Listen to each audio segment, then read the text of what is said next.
Has your blood pressure been slowly creeping up? And now you're wondering, do I really need to start medication? Or can I still fix this with lifestyle changes? You're definitely not alone. That's one of the most common questions people ask when they first notice their numbers starting to rise.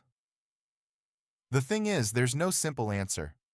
It really depends on how high your readings are, your overall health, and even your age. But here's the good news. In this video, we'll break down exactly how doctors decide when lifestyle changes are enough, and when it might be time to think about medication. Before we talk about treatment or lifestyle changes, let's start with the basics. Understanding what your blood pressure numbers actually mean. When you see a reading like 130/90, those two numbers are telling you two different things. The top number, called systolic pressure, shows how much force your blood is putting on your artery walls when your heart contracts. The bottom number, known as diastolic pressure, measures that force when your heart relaxes between beats. Now, according to current medical guidelines, a normal blood pressure means your top number is below 120 and your bottom number is below 80. But when one or both start going higher than that, it means there's extra pressure inside your arteries. And over time, that added pressure can damage the blood vessel walls, raising your risk of heart disease, stroke, and even kidney problems. Next up, if your reading is between 120 and 129 on top, and the bottom number is less than 80, that's what we call elevated blood pressure. The good news is you probably don't need medication yet.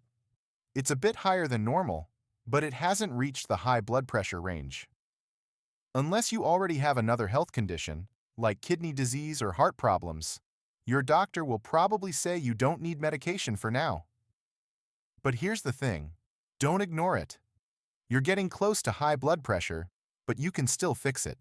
Start cutting back on salt and alcohol, get more movement in your day, and if you're carrying extra weight, try to drop a few pounds. Even small changes can make a big difference.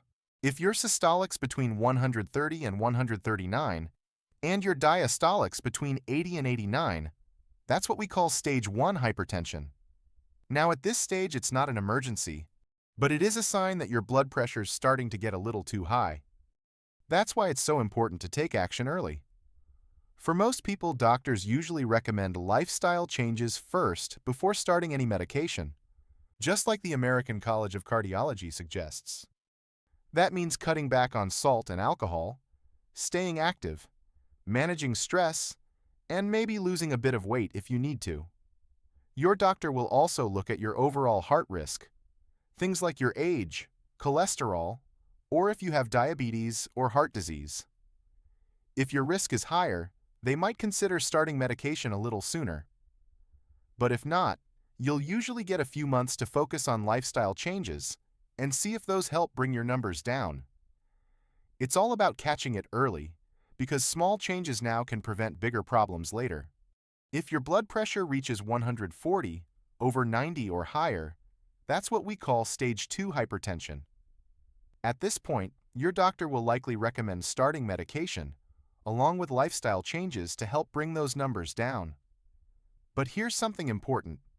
If your reading ever goes up to 180/120 or higher, that's not something to ignore. That's a hypertensive crisis, which means it's a medical emergency. According to the American Heart Association, you should call 911 right away, especially if you're having symptoms like chest pain, shortness of breath, or sudden vision changes. Remember, high blood pressure usually doesn't cause any symptoms. According to the CDC and the American Heart Association, the only real way to know if it's high, or starting to rise, is to check it regularly. And if you and your doctor decide that medication's the right move, don't think of it as a failure. The National Heart, Lung, and Blood Institute says a lot of people eventually need medicine to help manage their blood pressure, and that's completely okay.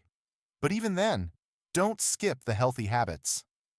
Things like cutting back on salt, staying active, and managing stress still make a huge difference in keeping your numbers under control. Have you tried making any lifestyle changes? Drop a comment and share your experience. We'd love to hear how it's going. And don't forget to check out the link below and join us. We've got a great community here to support you. If you found this video helpful, give it a thumbs up and leave a comment below. And don't forget to subscribe to Blood Pressure Healthcare for more tips on managing and maintaining healthy blood pressure. Stay healthy, and we'll see you in the next video.